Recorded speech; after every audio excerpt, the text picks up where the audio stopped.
Weekly update for Friday, May 26th, 2017. And Ramadan starts tomorrow. So let's get all of our not really suitable for Ramadan material out of the way first, if we can. Coincidentally, the first time that I fasted in Ramadan was in 1999. And it turns out that that was when Johnny Logan Harley was starting his series Frozen Dead. Hey, you want a quote for advertising, Mr. Harley? How about this?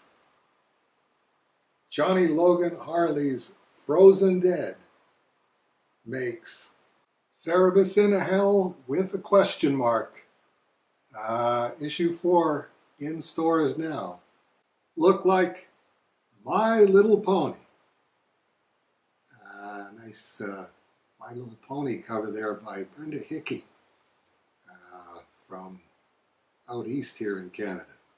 Very interesting experience reading 17 years, actually almost 18 years of a man's life in, it took me about 2 hours, I guess.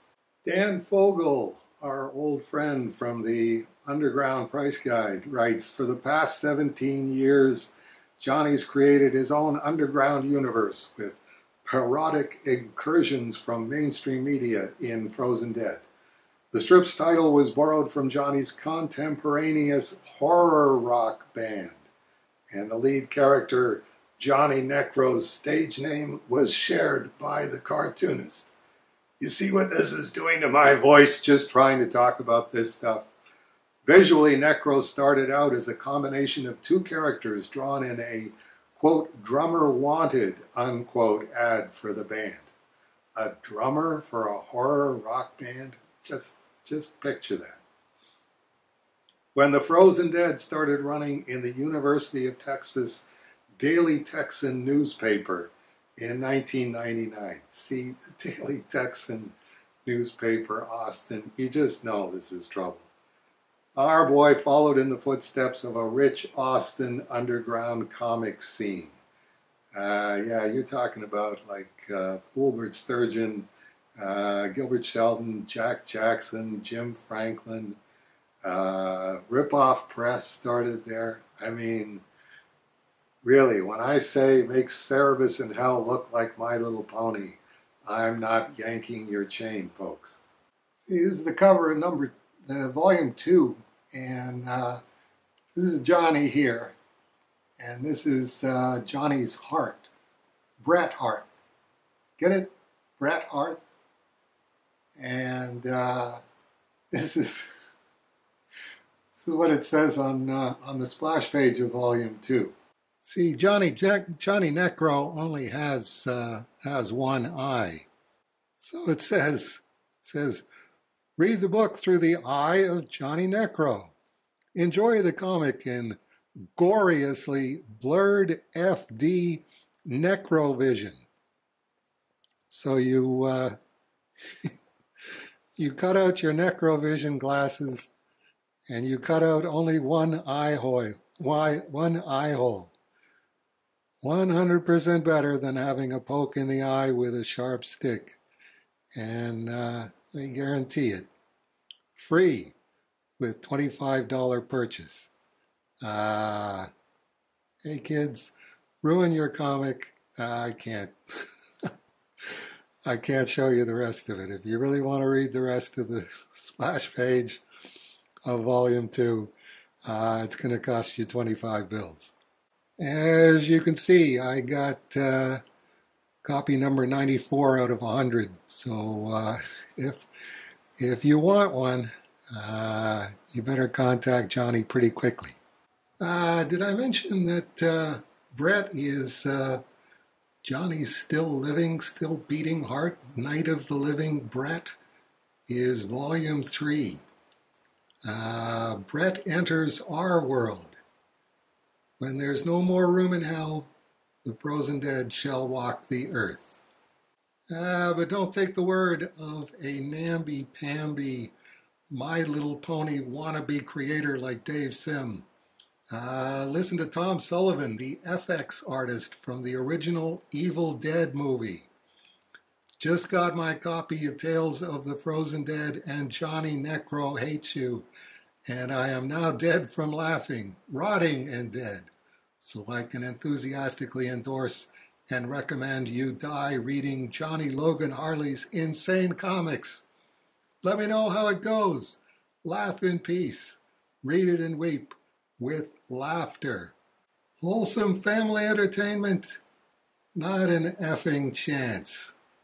Here's a nice little cozy at-home warm moment with Tom Sullivan from the Evil Dead. That's Tom on the left there.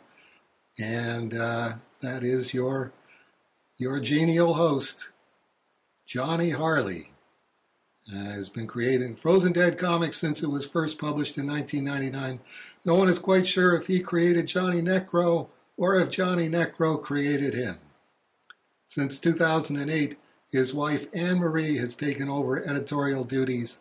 The comic has a lot less spelling mistakes now, thanks to her. Welcome to Poorly Drawn Hell. And Cerebus observes, well, at least they are honest. If that wasn't weird enough, then I got to the isolated pages that are not published yet. The Johnny Necro Cerebus in Hell crossover. It's like, did I authorize this? Oh yeah, I guess I did. Yeah, I remember talking to Johnny on the phone now.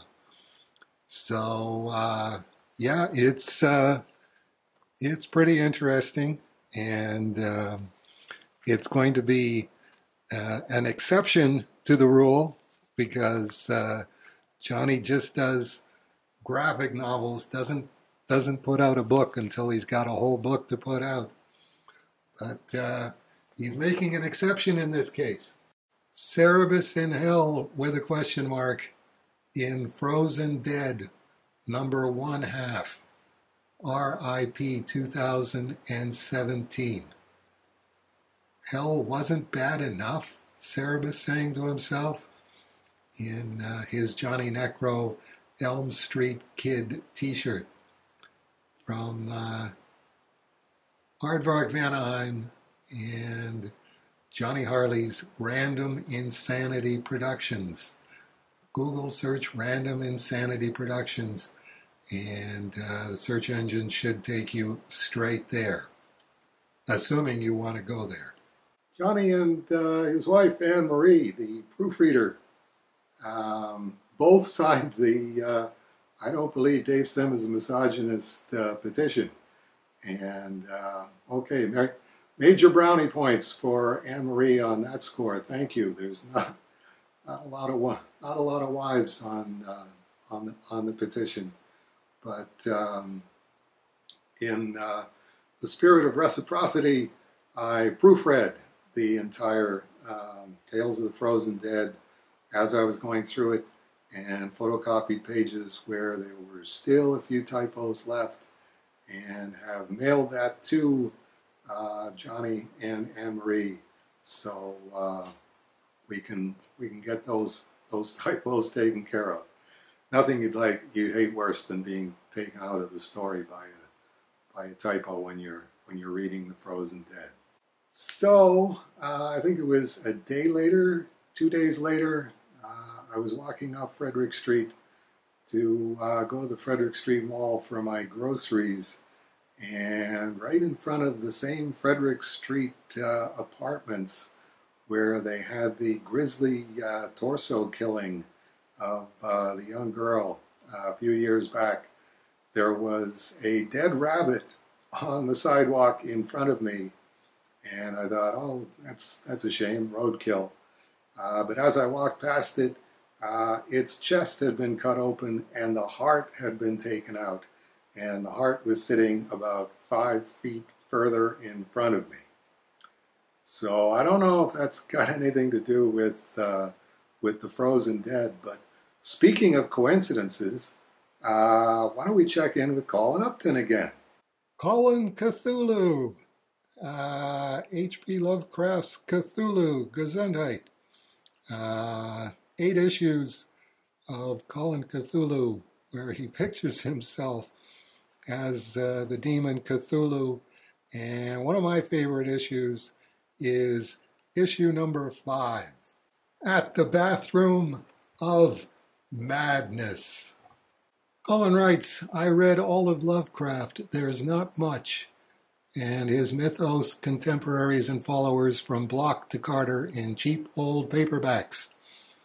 This would have been so much cooler if I was 12, Colin thinks to himself. Recently, I plunged back into Lovecraft, who's become surprisingly popular in a big way, rereading his stories, listening to audiobooks on YouTube of the writers who inspired Lovecraft, like Blackwood, Poe, and Lord Dunsany. Wow, there's a Lovecraftian fandom now? I bought the Cthulhu Mythos and Lovecraft encyclopedias, the annotated H.P. Lovecraft. It seemed like a role-playing game, a shared cosmos where anyone could invent and play with great old ones. I want to play too, thinks Colin. I started drawing a new mini-comic series, Colin Cthulhu. Bored and lonely with being trapped under the Pacific Ocean, Cthulhu projects an psychic avatar of himself to Vancouver, BC, disguised as a small press cartoonist. That is, me. Mostly harmless, he thinks to himself. An amusing trope, or so I thought at the time. I imagined myself as a lonely alien reaching out for human contact. Ha ha, he says to himself, I am so very witty. Not that I'd know what that might be like. I know it defeats the whole idea of Cthulhu to humanize it, but that's just part of the fun. Cup of tea. However, I started to notice a couple of odd coincidences. In the HPL story Pickman's Model, an artist paints portraits of hideous ghouls. In the dream quest of unknown Kadeth, Pickman has become a ghoul himself. Pickman's full name is Robert Upton Pickman. I'm an Upton. Now, I'm not suggesting I'm distantly related to a fictional character, but still, gulp.